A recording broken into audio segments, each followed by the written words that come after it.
Hey guys, James Wilson Taylor here for Rock Sound. It is the latest of our video calls. We are chatting to everybody while we're all sort of stuck at home at the minute, but I'm delighted to say on the line right now, we've got Travis from We the Kings. How are you, man? What's up, James? I'm fantastic. Thank you for having me. I've loved Rock Sound for a while, so this is my honor to be here. Oh, the honor's all ours. Trust me. I'm loving your little setup here, by the way. In terms of Oh, people's thank you. Zoom rooms, this is excellent. I take it this is the kind of home studio. Is that what we're looking at here? Yeah, so basically my wife gave me one room in the house where I could put all of my gear. And this so I've turned it into the studio. It's the sixth bedroom of the house. So I'm kind of like, put in here, but it's nice. I really enjoy it. It's nice, my little cozy nook. Yeah, very, very nice thing to have, particularly over this last year. And, that's how we've started all of these really is to say, hope your loved ones, you're all kind of keeping as safe and as well as you can during all this madness we currently find ourselves in. And just generally, how have these last 12 months or so been for you at home, man? Bands like yourself, so used to being out on the road a lot of the time. Has it been a challenge to stay creative or have you managed to kind of keep everything ticking over? Yeah, man, it's been there's almost no gray area for me. It's been either full black or full white, and I really think part of that is because We the Kings, like you said, is used to touring year round. So there's a piece of my heart that is missing being out on the road, performing on stage, doing what I love in front of people that I love. Um, and then you have the other side of it where when we are touring with the rest, year round, we are missing, our wives and kids and family and friends back home. So it's a really weird feeling to kind of have this pandemic happen and be quarantined and kind of forced to stay at home because in a way it's forcing us to be with our families and to see our kids actually grow up and to be a part of their lives because they're all so young. So it's such a weird thing. Of course, like there's so many people that are genuinely going through so much pain right now, and it's awful. And I would never trade that for selfish reasons to be home with my kids. But I'd be lying if I said that there wasn't a massive silver lining for We the Kings personally to be home and to enjoy this time. All five of us are dads. A lot of people don't necessarily know that. So, um, before we were celebrating birthdays on FaceTime, we were seeing our, sons and daughters take their first steps and say their first words all through FaceTime. And it just gutted us all the time. So as much as we loved being out there and having that piece of our heart fulfilled by being on the road and traveling and playing music, there was always, a piece of our heart that was just getting stabbed, every night when we would see, our kids do something special. So um, it's in a weird way, it's been, it hasn't halted creativity or motivation or inspiration because there are plenty of things going on with our own homes that we love writing about. And I am so blessed and fortunate enough to have a studio that I can, kind of escape from and go and write more music. And it's just such a weird feeling. Like I don't know how to feel about any of it. Like I don't want anybody to go through pain. I'm happy that I get to spend time with the family. I'm sad because um, you know the, my life as a touring musician has been gone for the Yeah, past of year, course. and so it's just a roller coaster of emotions all the time. Yeah, absolutely. I think that's what a lot of people have been saying, a lot of people going through, but it's nice you're able to pick out the silver linings. And case in point, there's this new EP that's kind of just dropped at the time of recording, by the time this goes out anyway. That's called Saga. I take it this was more of a home project for you, or did you have some of these songs kind of already ready to go before everything kind of shut down for a while? When did this come together? So it started about 2 years ago. We had this idea that we wanted to. I guess it's kind of called like a concept album, but we Yeah. wanted to do an album that was reflective of the other six studio albums that we've put out. And basically, how we started, we were just like, okay, for each one of the tracks is going to reference one of those albums. So the first track off Saga, which is a song called Turn It Up, is going to reference our first self-titled album. The second track, These Nights, is going to reference Smile Kid, which was our second studio album, so forth and so on. And we had so much fun kind of putting it together because those albums mean the absolute world to us. And they were so fun to kind of like go back in and basically put myself in my own shoes years before. And, you know, what was I listening to at the time? Where was I at, you know, physically and geographically and mentally and spiritually and emotionally? Like where was I when I was writing that first album, and how can I go back to that moment and rewrite a song while thinking about all those things? And Turn It Up kind of came about from Saga, which was our self-titled. Our self-titled album is a lot of lead guitar. It's high energy. It's loud. And I remember sitting in the studio for our first self-titled album, and I was so excited because we were this band from a garage that obviously hoped that we would make it, but never. I don't know if we ever fully imagined what that would be like. So we're in this, you know, multi-million-dollar studio and we're recording for the first time, and we were used to like hanging a mic around the ceiling fan and all playing at the same time, and that was our recording. So all this stuff, and I remember that I kept going up to like the engineer and I was like, can we turn it up? Can we turn it up? Because I was so excited that it sounded amazing, and I didn't want to turn it down. I wanted to turn it up. So all these different points in each one of the albums were what helped sculpt the songs from Saga. So so that happened to be with self-titled, and each song has a story of why that song reflects and references the appropriate album from our past. And it was just, I don't know, it was a really awesome thing to put together. But to answer your question, it was all done like in our homes. You know, we're trying to figure out the best way to do it. And, you know, versus going, you know, a year and a half without putting out new music, we're just like, you know, we'll make it happen one way or another. And I got to be honest, like the quality of the songs, sounding wise, like sonically, they exceeded my expectations. So it was one awesome to work together and realize, oh, we can do this by ourselves. We can do this at home. You know, God forbid that this thing lasts forever with the pandemic and everything that's going on in the world, but we could technically put out music and that it might be better than what we expect. Yeah, it's such an interesting idea. It's something that I've not really seen a band do before, just directly try and reference these previous eras. And I guess it's interesting hearing you say things like, oh, you were listening to the music that you listened to back then and stuff like that, because I imagine it is quite difficult for any musician when your entire thing is always about progressing and trying new things and keeping things moving. And that's how you formulate a career. So to go back and almost like strip away, I guess almost strip away some of the things you've learned, it's got to be a kind of surreal experience, right? How do you get in that headspace again? Yeah, in a way you have to like dumb yourself down a little bit Sure. and kind of forget all the things that you've learned. But I think what was driving us the whole time was that, you know, we're constantly online, we're constantly on social media, we're constantly, you know, when we were playing shows, we're always out with our fans, we're, you know, trying to meet people, saying hi, spending some time with the people that have basically given us our career. And, you know, there have been many times where people have been like, I really love your self-titled album. I would love, you know, if you did another song that was like Check Yes Juliet or Skyway Avenue or Secret Valentine, all again for you.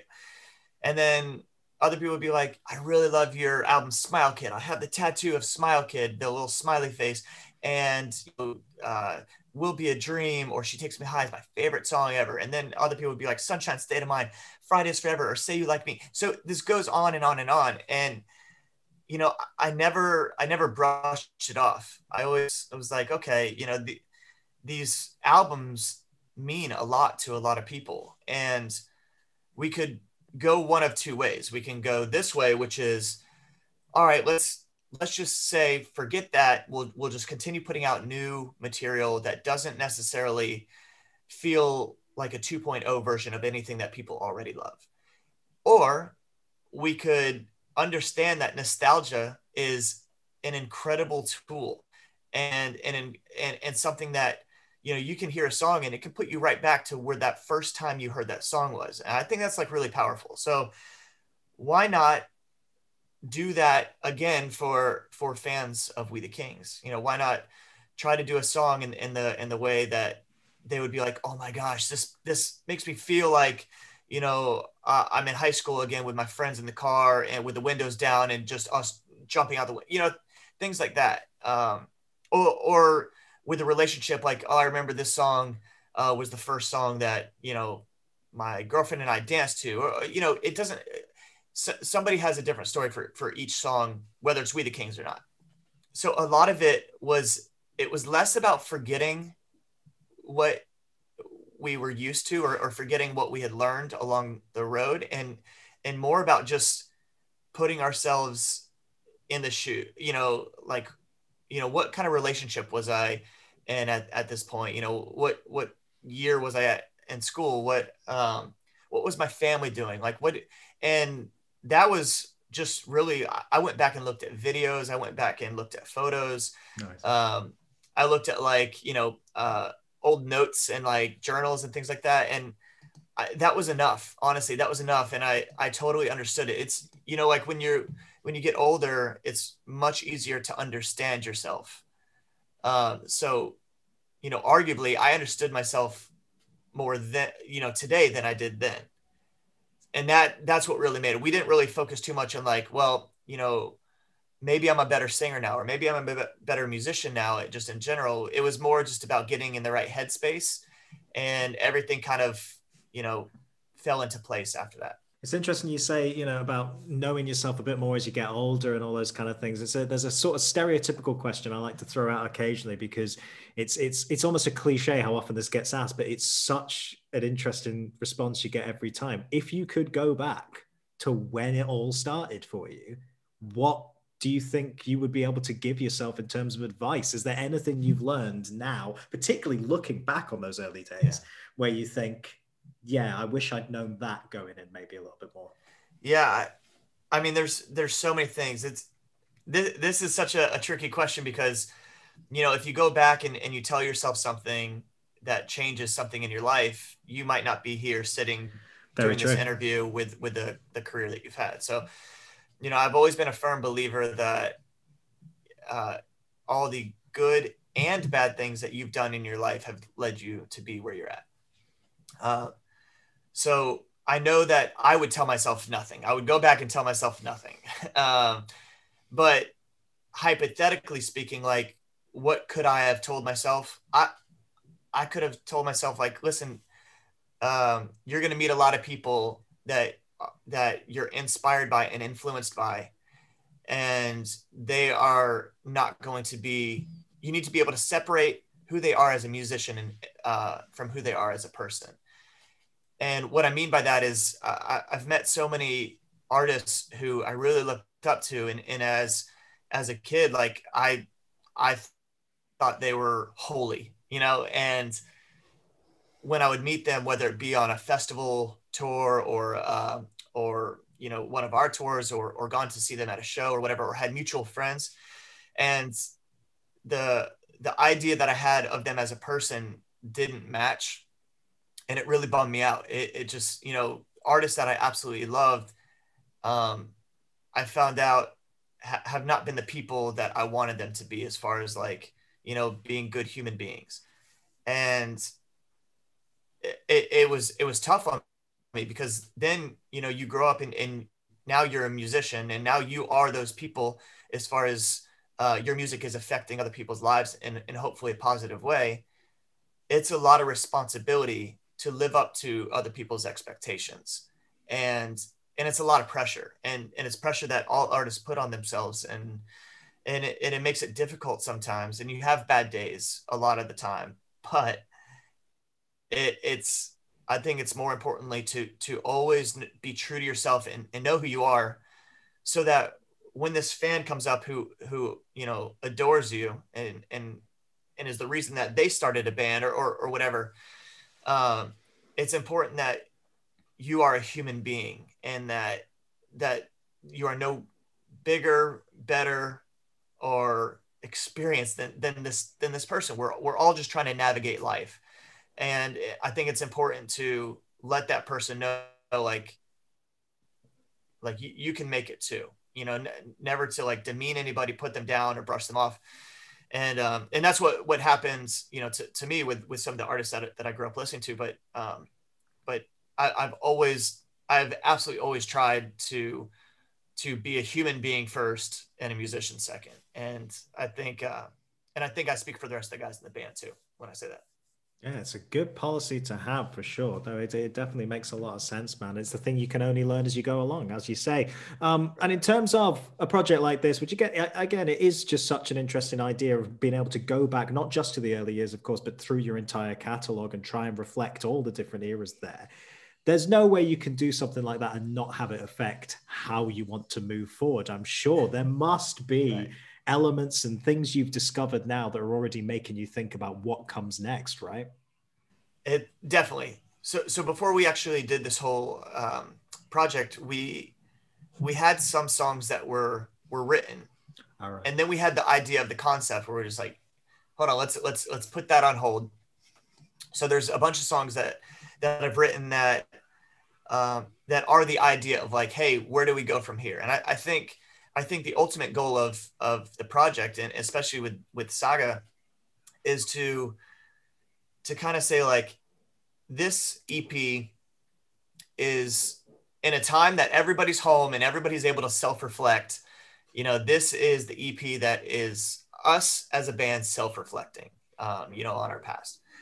Um, and before you can move forward, I've always felt like there are things that you kind of have to tie off and have to like settle. And until those things are settled, you can't truly move forward. So for us, I think this was like us saying we respect and we honor the albums that we've put out as a band. And this is like a tip of the hat to those albums. And Saga can be, basically part one of this ultimate goal. And part two would say be the next EP of 6 songs that represents where we're at in the present and also where we're going. And I always thought that, after we came up with the concept, like I said, we had some other songs written. So I was like, let's do this concept thing where we do that, the other albums, and then we'll save another batch of songs for like, but this is who we are now, and this is where we're going, and it actually, so there are things that I've learned even by self-reflecting as a band. And I totally understand why fans like certain songs from different records. And it's almost like a science experiment at some point, but the more, with science, it's kind of the same thing. The more data you put in, the more accurate you can be. So the more songs that we write, the more likely that we're going to start getting it right, and so yeah, we definitely did think about that. Definitely did think like, okay, so how are we going to be able to like put our next foot forward and showcase like where we're going? And it's all, we're a band of 5 guys that have 5 different ideas. The vocals, it's still my voice, are stylistically, there's not too much wavery area. We've definitely tried to push the envelope on different songs that we've put out, but I think if you're a fan of We the Kings, you're expecting that it will be my voice. You're expecting that there will be drums and guitar and bass and piano, and that will always be there, almost always. So I think even moving forward, it's not to say that we're going to just, become a heavy metal band, which would be awesome. But it's more that we wanted to kind of tie off and pay respect to the albums that we've already put out. Yeah, well, job done in that respect, man. It works really, really nicely. Such a clever little concept, and yeah, long may it continue, man. Very, very interesting idea there. And in the meantime, dude, just stay safe out there. We look forward to seeing You you over too. here in the UK when that is allowed. We really, really hope it's going to be sooner rather than later. But yeah, man, stay safe and best of luck with everything. All right. Thank you, brother. I appreciate it. Appreciate it. All right, Travis, everybody.